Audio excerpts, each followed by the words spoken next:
Auzubillahiminash-shaytanir-rajim. Bismillahir-rahmanir-rahim. I'm Dr. Muhammad Hanif, and today we are going to discuss a topic named as angle between two lines. बेटे calculus 3 की playlist चल रही है और आज के लेक्चर में हम पढ़ेंगे कि दो लाइंस के दरमियान एंगल किस तरह फाइंड करते हैं. सो बेटे angle between two lines. So let we have two straight lines having direction cosines. एक लाइन है हमारे पास L1 ले ली मैंने, दूसरी लाइन बेटे L2 के नाम से ले ली है. उनके दरमियान एंगल थीटा है प्यारे बेटे. और एक लाइन के डायरेक्शन कोसाइंस मैंने ले लिए L1, M1, N1. दूसरी लाइन के डायरेक्शन कोसाइन ले लिए L2, M2, N2. और थीटा एंगल है इनके दरमियान. और बेटे इसी तरह दो यूनिट वेक्टर ले लिए हैं इन लाइंस के अलॉन्ग. एक को ए यूनिट वेक्टर कह दिया और दूसरे को बी यूनिट वेक्टर. सो हम इजीली विद इन मिनट्स अभी फाइंड कर लेंगे रिलेशन कि किस तरह इन दो लाइंस के दरमियान एंगल फाइंड करते हैं. So let two straight lines having direction cosines L1, M1, N1. This is N1, L2, M2, N2 respectively. Let theta be the angle between these two lines. Theta angle हो गया इन दो lines के दरमियान. Let A unit vector and B be the unit vectors of the lines where A unit vector को किसके बराबर ले लिया बेटे, क्योंकि मैंने कहा था कि लाइन 1 के अलॉन्ग डायरेक्शन कोसाइंस कौन कौन से हैं, L1, M1 और N1. So a unit vector किसके बराबर हो गया बेटे, L1I plus M1J plus N1K. इसी तरह बी यूनिट वेक्टर बेटे क्या हो गया, L2I plus M2J plus N2K unit vector.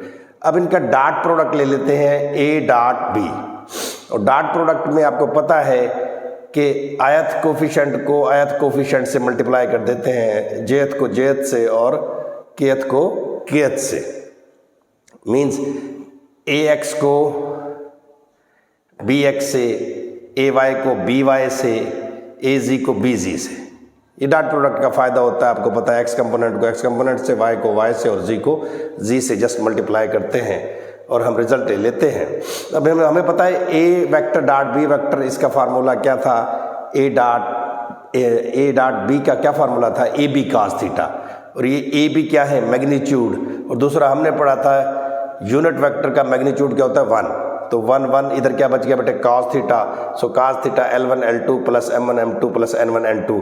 ये हमारे पास फाइनल रिलेशन आ गया जिससे हम एंगल फाइंड कर सकते हैं. थीटा इधर रखें, cos इनवर्स दूसरी साइड पर जाके cos इनवर्स हो जाएगा और into L1 M1 L1 L2 plus M1 M2 plus N1 N2 हो जाएगा.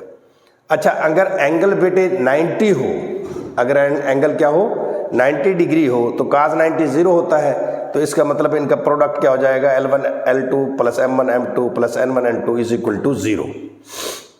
इसी चीज़ को हम ऐसे भी लिख सकते हैं बेटे, L1 आपको पता है कि डायरेक्शन कोसाइन L किस तरह फाइंड करते हैं, lambda over lambda square plus mu square plus new square का स्क्वायर रूट. तो वही लिख दिया है हमने बेटे. L1 की जगह क्या लिख दिया है, lambda 1 over lambda 1 square plus mu 1 square plus nu 1 square root.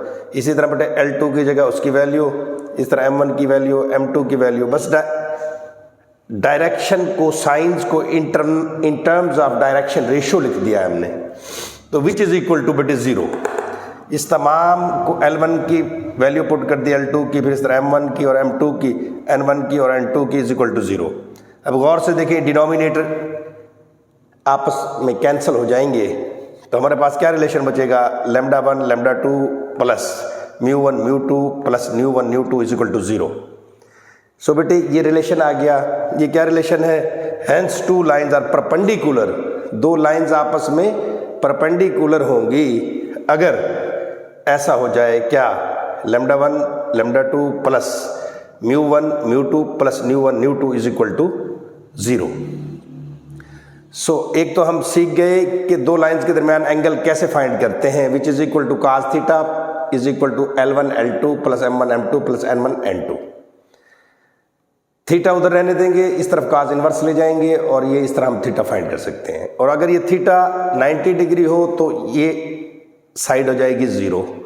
So L1 L2 M1 M2 N1 N2 is equal to 0। इस L1 को in terms of direction ratios भी लिख सकते हैं, वो लिख दिया हमने, L1 की कीमत पुट कर दी, इसी तरह L2 की कीमत पुट कर दी, तो यहाँ से नया रिलेशन मिलता है λ1 λ2 प्लस μ1 μ2 प्लस μ1 μ2, और ये अगर 0 के बराबर हो तो हम कहेंगे दो लाइंस आपस में परपेंडिकुलर हैं। क्वेश्चन है इससे related to find angle between two lines. दो लाइन दी हुई है, सिमेट्रिक फॉर्म में दी हुई है, तो हमें इनके दरमियान एंगल फाइंड करना है। सिमेट्रिक फॉर्म में दी हुई है तो इसका मतलब है कि इसके ये λ1 है, λ2 है, सॉरी λ1 है, μ1 है, μ1 है। इस तरह ये λ2 है बेटे, ये क्या हो गया μ2 और μ2। फर्स्ट इक्वेशन नाम दे दिया, दूसरी को सेकंड इक्वेशन का नाम दे दिया, और one can be written as. बेटे देखिए ऊपर वाली स्टैंडर्ड फॉर्म नहीं है, ये बात ध्यान से देखनी है। स्टैंडर्ड फॉर्म मतलब इधर y होना था जस्ट, ये 2 कोफिशिएंट नहीं होना था, अदरवाइज स्टैंडर्ड फॉर्म नहीं होगी, सिमेट्रिक फॉर्म इन स्टैंडर्ड नहीं होगी। सो इसलिए इस 2 को ख़त्म करना है हमें इसमें से। सो इस बेटे 2 को हम कॉमन ले लेंगे, जब कॉमन लेंगे अंदर y बच जाएगा, ये 3/2 हो जाएगा। सो 2 से 2 बेटे कैंसिल हो जाएगा, तो यहाँ हमारे पास डिनोमिनेटर में 1 बच जाएगा। सो ये देखिए अब हमारे पास डायरेक्शन रेशियोज आ गए 3, 1 and -5, means lambda mu nu आ गए। तो यहाँ से हम डायरेक्शन कोसाइन इजीली फाइंड कर सकते हैं। 3 को डिवाइड कर देंगे, 3 के स्क्वायर प्लस 1 का स्क्वायर प्लस -5 का स्क्वायर, वो क्या बनेगा 35 का स्क्वायर रूट। सो L1 हमारे पास आ गया 3 और 35 स्क्वायर रूट, M1 आ गया 1 और 35 स्क्वायर रूट, N1 आ गया -5 और 35 स्क्वायर रूट। इसी तरह second can be written as, second में देखिए बेटे 2 पहले है, Z बाद में है। हमने स्टैंडर्ड फॉर्म जो पढ़ी है इक्वेशन की, सिमेट्रिक फॉर्म है जो, उसमें Z पहले होना चाहिए, तो इस Z को पहले कर देंगे, माइनस को कॉमन ले लेंगे। तो वही किया हमने बेटे, देखो Z को मैंने पहले लिख दिया, -2, इसमें से माइनस कॉमन लिया था, उस माइनस को मैंने नीचे लिख दिया 3 के नीचे। गौर से देखिए बेटे, अगर माइनस को कॉमन लूँ तो Z पहले आ जाएगा और 2 के साथ माइनस आ जाएगा, और उस माइनस को मैंने नीचे लिख दिया -3। अब ये स्टैंडर्ड फॉर्म है, तो यहाँ से हमें पता लग गया कि -2, 3 और -3 क्या है बेटे, डायरेक्शन रेशियोज है। और डायरेक्शन रेशियोज की मदद से हम डायरेक्शन कोसाइन इजीली फाइंड कर सकते हैं। सो L2 क्या हो जाएगा बेटे, -2/22 स्क्वायर रूट। 22 कहाँ से आया बेटे, -2 का स्क्वायर प्लस 3 का स्क्वायर प्लस -3 का स्क्वायर, सो 22 का स्क्वायर रूट बन जाएगा। इसी तरह बेटे M2 क्या आएगा, 3/22 का स्क्वायर रूट, और N2 क्या आएगा बेटे, -3/22 का स्क्वायर रूट। सो बेटे वही put the value get the answer, direction cosines आ गए हमारे पास। तो cos थीटा किसके बराबर होता है, L1 L2 plus M1 M2 plus N1 N2।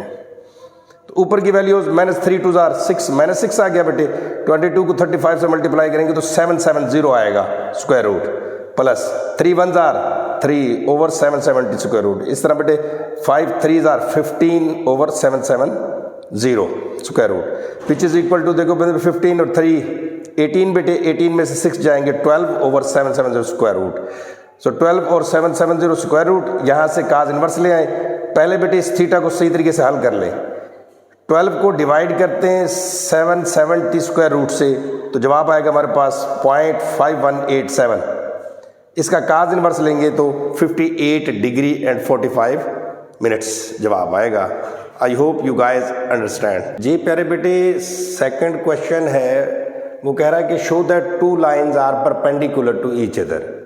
अभी हमने टॉपिक पढ़ा था एंगल बिटवीन 2 लाइंस, उसी से रिलेटेड है कि भाई 2 लाइंस किस तरह आपस में परपेंडिकुलर हो सकती हैं, इसमें ये पूछ रहा है। तो एग्जैक्ट वही हमने कहा था कि अगर एंगल 90 का हो तो उन्हें हम L1 L2 plus M1 M2 plus N1 N2 को 0 के बराबर लिख सकते हैं, और फिर इस L1 को in terms of direction ratios भी लिख सकते हैं, विच इज इक्वल टू 0। मतलब λ1 λ2 प्लस μ1 μ2 प्लस μ1 μ2 अगर इक्वल 0 के आ जाए तो हम कहेंगे ये दोनों लाइंस आपस में क्या है, परपेंडिकुलर हैं। सो गिवन लाइंस बेटे, फर्स्ट लाइन को नेम दे दिया हमने 1 का, सेकंड लाइन को 2 का नेम दे दिया है। ये देखें स्टैंडर्ड फॉर्म नहीं है, हम इसको सिमेट्रिक फॉर्म में चेंज करेंगे। सो 1 कैन बी रिटन एज, बेटे 2 को मैं कॉमन ले लेता हूँ तो अंदर क्या बच जाएगा x, और यहाँ जहाँ से कोई कॉमन ना हो तो डिवाइड हो जाता है तो -1/2। अब गौर से देखिए 2 को अंदर मल्टीप्लाई करें तो वापस वही हासिल होता है। तो मतलब सिंपल कहने का ये है कि अगर कोई चीज़ कॉमन लें आप और इस 1 इधर तो कोई कॉमन नहीं है, 2 को जब मैं कॉमन लूँगा तो यहाँ तो 2 नहीं है, इसलिए 2 डिवाइड हो जाएगा, 1/2 हो जाएगा। सो 2 को बाहर निकालने से x -1/2 आ गया। इसी तरह बेटे 6 को कॉमन लूँगा मैं, y -2/6 आ जाएगा विच इज़ इक्वल टू 1/3। इसी तरह बेटे -3 को कॉमन लूँगा क्योंकि हमें z पहले चाहिए, -2 हो जाएगा। तो ये हमारे पास इक्वेशन बन गई। इस इक्वेशन को हम ऐसे लिख सकते हैं बेटे, इस 2 को मैं डिनोमिनेटर में ले जाऊं, वो क्या हो जाएगा 1/2। अब देखो इसे उलट के लिखे तो वापस वही 2 बन जाता है। इसी तरह बेटे 6 को डिनोमिनेटर में लेके आऊँगा तो 1/6 हो जाएगा। इसी तरह -3 को डिनोमिनेटर में लेके जाऊँगा तो क्या बन जाएगा -1/3। सो देखिए अब यहाँ से हमें पता लग गया कि इसके डायरेक्शन रेशोज ये हैं। अच्छा, इसको और सिंप्लीफाई करके लिख सकते हैं आप, ये सारी इक्वेशन को 6 से मल्टीप्लाई कर दें तो यहाँ 3 आ जाएगा, यहाँ 1 आ जाएगा और यहाँ बेटे -2 आ जाएगा। ये हमने क्यों किया है, फ्रैक्शन में चीज़ को लेके जाएंगे लैम्डा म्यू न्यू को तो थोड़ा सा डिफिकल्ट हो जाएगा। अगर इसको आप सिंप्लीफाई ना करें तो मसला कोई नहीं है, same as it is direction ratio भी लिख सकते हैं हम।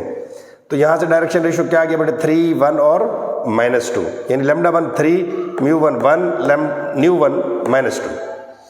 2 कैन बी रिटन एज, 2 को भी कन्वर्ट कर लेंगे बेटे 5x से तो x/1/5 लिख देंगे इसे। इसी तरह y को पहले लेके आना, -10 कॉमन ले लेंगे बेटे, -10 कॉमन ले लिया मैंने, y -1/2 हो गया। 4g को फिलहाल ऐसा रहने दें, अब कन्वर्ट कर लेते हैं। सो x 5 को लिख सकते हैं हम 1/5 डिनोमिनेटर में। इसी तरह -10 को डिनोमिनेटर में लिखेंगे -1/10। इसी तरह बेटे 4 को डिनोमिनेटर में लिख जाएंगे 1/4 हो जाएगा। सो बेटे इसको आप 20 से मल्टीप्लाई कर दें तो क्या होगा कि ये फ्रैक्शन ख़त्म हो जाएगी।